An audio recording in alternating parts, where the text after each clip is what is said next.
Hi guys, welcome back to our channel. So today we'll be sewing a very simple baby dress that does not require a zipper. I'll just be needing this 2 yard of Ankara fabric, half yard of satin, actually a shiny face, and since I'll not be needing a zipper, I'll be using this elastic band on the waistline. So let's go straight into the tutorials.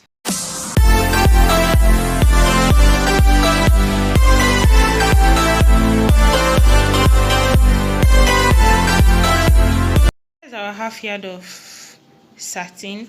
So I'll be folding it into four because we'll be having the same cut in front and at the back. Since I'll not be using a zipper, so I'm going to fold it into four so that we can have the same cut in front and at the back. And remember, we'll also give enough allowance on the waistline so that we can be able to attach our elastic. So our shoulder measurement is 10. It's actually 9 plus 1 inch sewing allowance. I made it 10. So our armhole is 9. I came down by 4.5 inch, and her chest line is 20. 20 divided by 4, that's 5. I have 5 here plus 2 inch sewing allowance. Her half length is actually 10. It's 9 plus 1 inch sewing allowance, that's 10. So I came down by 10 inch. And I have the same measurement also on the waistline plus 2 inch sewing allowance. So I'll just go ahead and connect this. Okay, here's a quick one. This is the actual measurement, but because we'll be attaching an elastic, these are actual measurements. But because we'll be attaching an elastic on the waistline, after giving inch, we'll still give a little bit more of 1 inch. So I'll go ahead and connect this like this, because I'll be having an elastic band on this side.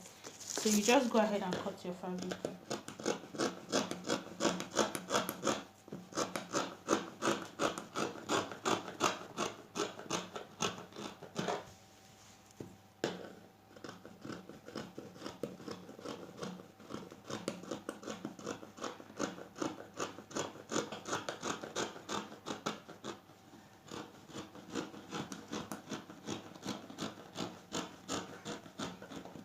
So you should be able to have this shape at the end of the day. So I'll just go ahead and cut out the neckline. We'll be going down by 3, or let's make it 2.5 inch. You can make the neckline the way you want to. So I'll be going down by 2.5 inch on the shoulder. Then I'll be going down with 3.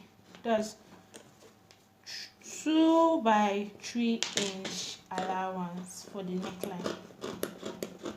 So I'll go ahead and cut out the neckline. So at the end of the day, you should be able to have something like this. Can you see this? So we'll still have to slant the shoulder. Remember, your shoulder is not straight, like I always said. Your shoulder is slant. So I'll go ahead and slant the shoulder a bit. And here we go.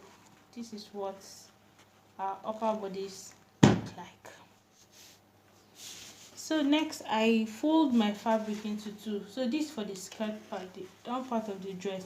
I fold my fabric into 2, and later on went ahead to fold it into 4. So by the time we check the total amount of inch we have here, we have 16 inch. But because I want it to have pleat on the waistline, instead of dividing 16 by 4, I'll be dividing 25. It depends on how you want, how much you want your pleats to be. So I'll be dividing my pleat by 4. So instead of 16, I'll be making use of 25. And 25 divided by 4, I have 6.5 inch here. And the total length for the gown that we'll be working with is 23 inch. But so you remember the upper part of the dress, we already made it 10 inch. So for this part, we'll make it 13 inch. That's making it 23 inches for the length of the gown. So after taking out 6.5, I'll be taking 6.5 round. That's for the skirt part. to give it that flare look. I'll be having 6.5 round. So you should be able to have this by the time you take 6.5 inches round for your round measurement. So I'll go ahead and place 13 inches for the length of the gown. But since I'll be folding the down part, so I'll make it 14 plus 1 inch. That will be 14 inches. So I'll go ahead and mark 14 inches round. Should be able to have 14 inches round. Remember, it's not going to be straight, it's going to be around. So by the time you mark everything out, you should be able to have something like this. So I'll go ahead and cut out.